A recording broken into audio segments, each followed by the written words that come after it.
CM Punk Royal Rumble plans have been revealed. Plus, Seth Rollins' contract could be expiring next year, and a world title match has been confirmed for New Year's Day Raw. It's all in the Cultaholic Wrestling News right now. Punk has signed his John Hancock on a piece of paper that says, I will wrestle on Monday nights, thank you very much. This is because Adam Pearce put together a deal which was, and I quote, head and shoulders above the rest, which I believe was a nice little rib because he's bald. Oh, is that what it was? I don't know. Plus, it means that he won't have to worry about traveling to and from on a weekend. It means that CM Punk will be able to watch Strictly when it comes back on. That was apparently the deciding factor.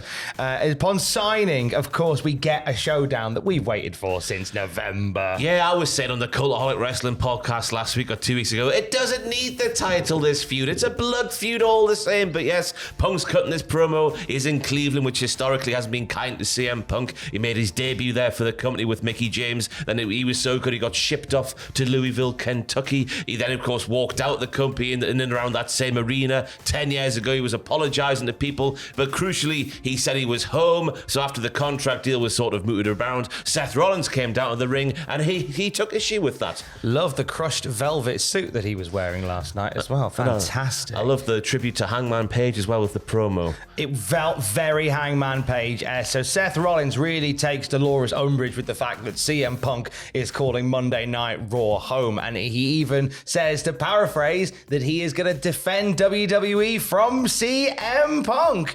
And he was hoping that the real CM Punk was going to come out, and this is something that we've thought might be the end game with the way that Punk has been acting. Yeah. Like, he's hoping the real CM Punk will come out, and if so, he'll be the one that slams the door on his legacy. But if it turns out he has changed and he's got a little bit of fire in the tank still, then he's going to prove why Seth Rollins, is actually the real best in the world instead. Yep, and then the segment ends with CM Punk himself declaring for the Royal Rumble in January, and he says if he wins the match, then Rollins might be the champion. He goes after, because I can only assume he's big and scaredy-waddy of Roman Waynesy, you know what I mean? That's all it has to be.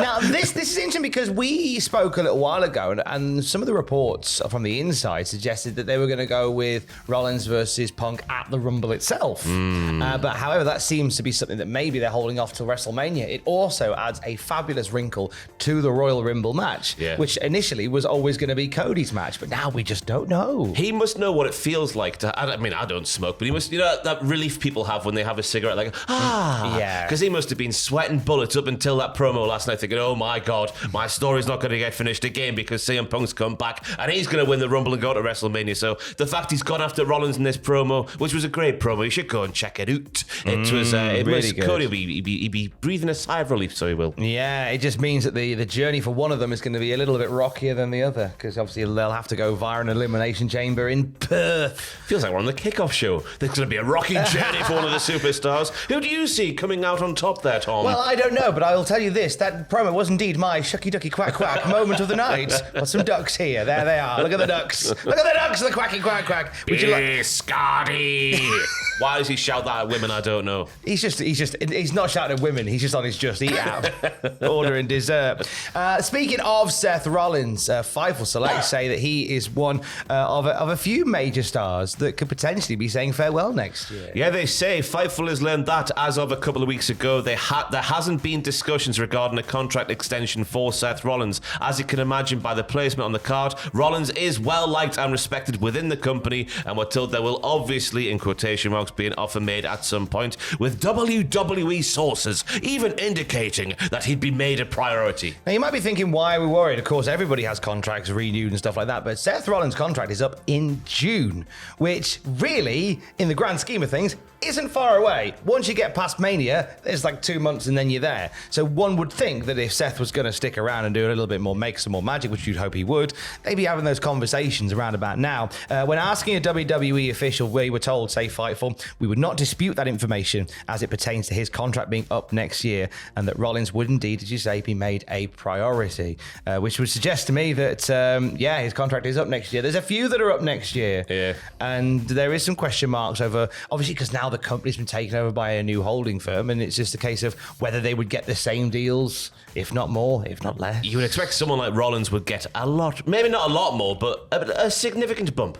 You'd hope a significant, because the work that he's done under circumstances of his own health, like serious back injury and stuff, he's carried the company despite it. So you'd hope that he would get a bump, and I think he's been doing some of the best work he's ever done in the last year or so. I think he's been fantastic. And we've got to mention big old TK. TK will be swooping in there if he can do that with Seth Rollins. Oh, if there's an opportunity to get Tyler Black back on ROH, then.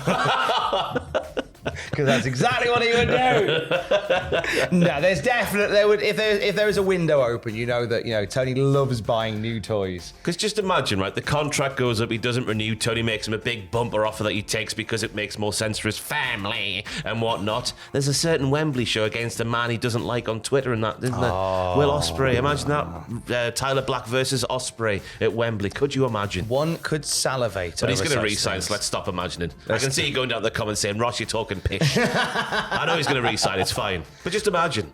Future looks bright. Could we see a future Echo here? Who was backstage last night at Raw, Ross? Come Tuesday is working on a Monday because he was on Main Event last night where he smashed, I presume, Edris Enofe. Edris Enofe from the tag team with Malik Blade. There's levels to this game. Terry Spunk, his hardcore persona, no doubt came out there and beat up Edris Enofe. Come Tuesday on a Monday. Pre-come Tuesday, you say? Oh my God. Me. We have hit fantastic new highs today, this morning on the news. My Auntie Belinda listens and watches these. Up the Belinda! Up the Belinda! 2 title matches confirmed for Raw next week. We're going to see the undisputed WWE tag titles defended. The Judgment Day putting them up against the Creed brothers after they won that tag turmoil.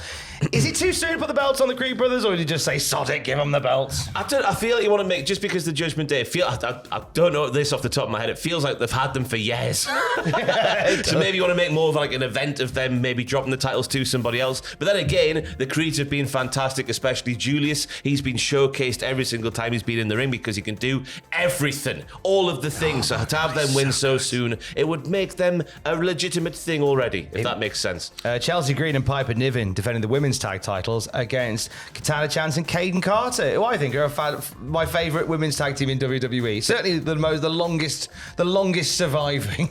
They're innovative, which is hard for me to say, and also hard to be in the wrestling world in 2023. Yeah, their tag team offense. They are the Cowie girls. They go to festivals and take drugs. They have a finisher called the double drop. It's all fantastic stuff. It's all, it writes itself, so it does. Looking ahead to next year.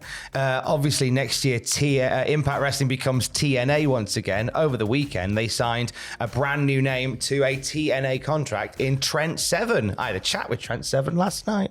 Is his name named after 2 rivers? It's a long and complicated story. We get into the origin of the towel and why he brings the towel to the ring, and we have a great deep dive into the Wolverhampton phenomena known as orange chips. Which we are... Is that not just cheesy chips, as you call them? No, sir. It involves a tempura batter. I'll say no more. It is a Wolverhampton delicacy. Also, we talk about TNA signing with them, ramifications of his deal, and his short run in AEW. We talk about that, but mainly orange chips. It's on the podcast feed right now. If you're a Patreon, you can watch the video version as well. It's waiting for you right now. Next year, as well as TNA, but we'll start the year with a world title match on Raw. Big Daddy Drew McIntyre revealed that he spoke to Adam Pearce to confirm himself for a world title match against Seth Rollins on New Year's Day in San Diego. So if you're in the area, get yourself a ticket. It feels like we should be paid money by WWE for such scandalous advertising as we're doing right now. I've enjoyed Drew's run. Yeah. And I think now that he is a fully fledged heel going after Seth, this will be a match that hits very different to start the year. Yeah, it's wonderful to see characters with layers. You can see where they're coming from, but you can also see that they're being a bit of a dick. Sometimes you agree with Drew, sometimes you think he's being a dick. It's a nice thing to see. So yes, I wouldn't be against him winning, but it's not going to happen. We've got the WrestleMania match set up already with CM Punk with Seth Rollins. Unless he wins it for a bit and then Seth wins it back at the Rumble. Oh, hot shot that thing. Hot potato. Look at how hot is that potato? You are the hottest of potatoes, and you can find more wrestling news throughout your day at cultaholic.com. Baked potato saved my life. Baked potato showed me the way. If you want to know what's wrong from right, you must listen to what potatoes say. Don't be naughty, do be nice. Thank you, Baked Potato. We'll end it there. Don't want to give you too much for free, do we? Patreon.com/Cultaholic for the full 3-minute cut. Thank you, goodbye. It won't be there. Thank you, Baked Potato.